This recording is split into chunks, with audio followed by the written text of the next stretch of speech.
प्राकृतिक प्रलय और आत्यंतिक प्रलय, चार प्रकार का प्रलय होता है। नित्य प्रलय, नित्य प्रलय क्या है? नित्य प्रलय जो लोग रोज मरते हैं, कहीं गाड़ी उलट गया, कुछ हुआ और रोज मर रहे हैं लोग, नित्य प्रलय हो रहा है। और नैमित्तिक प्रलय वह प्रलय है जो ब्रह्मा के 1000 चौकड़ी बीत जाने पर ब्रह्मा का एक दिन खत्म होता है, तो नैमित्तिक प्रलय होता है। उसमें पृथ्वी, जलवायु, अग्नि, आकाश रहता है, केवल जीव समुदाय सब ब्रह्मा में प्रविष्ट कर जाते हैं। सृष्टि बंद रहती है 1000 चौकड़ी के समय तक के ही, फिर उतने ही समय तक वो कल्पांत होगा, ब्रह्मा की रात्रि सृष्टि बंद रहेगी। 1000 चौकड़ी में ब्रह्मा का जो कल्पांत होता है, दिन खत्म होता है, उसको नैमित्तिक प्रलय कहते हैं।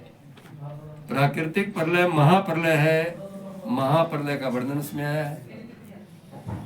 तो महाप्रलय में कहीं कुछ नहीं रह जाता, पंच महाभूत का ही विनाश हो जाता है और सब भगवान नारायण में प्रविष्ट हो जाते हैं, तो महाप्रलय होता है। महाप्रलय में सारे देवता, ब्रह्मा जी मर जाते हैं। 100 ब्राह्म वर्ष में महाप्रलय होता है, लिखा है 100 ब्राह्म वर्ष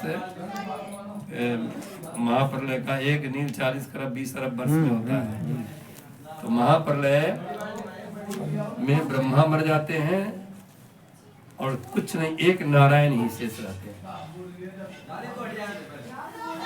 फिर से नई सृष्टि होगी, तो नई सृष्टि में फिर से भगवान विष्णु के नाभि से कमल निकलता है और फिर से नए ब्रह्मा, कोई जो उस पद के लिए तपस्या किए हैं, तो वो बनेंगे, वो निकलेंगे, फिर से नई सृष्टि का शुरुआत होगा। वही महाप्रलय है।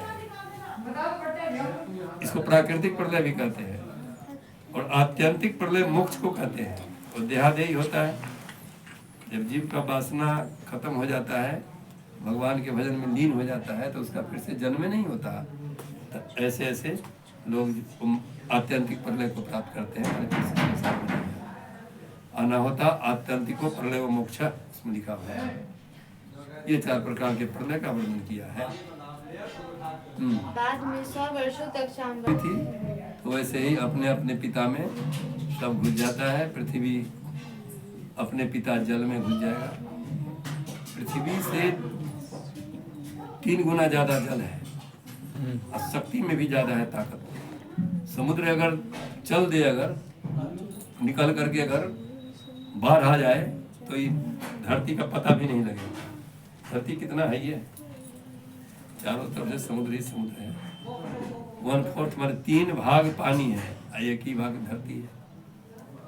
लेकिन समुद्र अपनी मर्यादा को लांघ नहीं सकता, ऑर्डर नहीं है भगवान का। तो पृथ्वी जल में समा जाएगा और जल अग्नि में। जल की उत्पत्ति अग्नि से है। अच्छा, पिता है वो अग्नि। अच्छा, ठीक।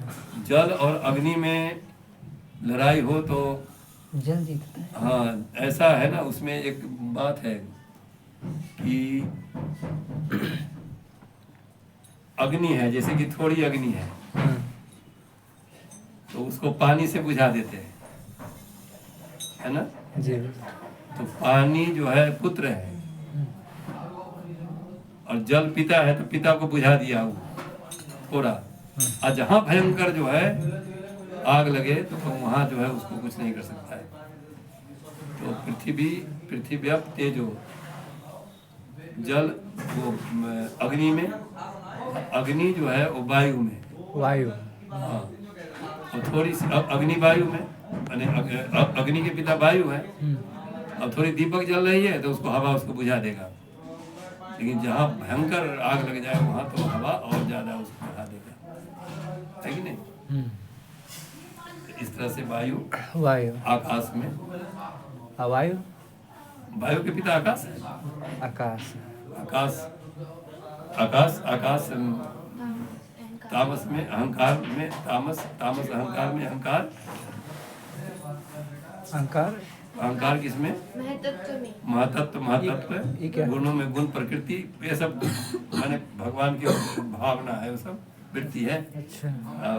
प्रकृति परमात्मा में समा जाती है, वो ऐसे पूरा कर अब परमात्मा में समा जाती है, सृष्टि बंद हो गया। एक को ब्रह्म द्वितीयो नास्ति, एक ही ब्रह्म रह जाता है। ऐसे जो है महाप्रलय होता है। हाँ।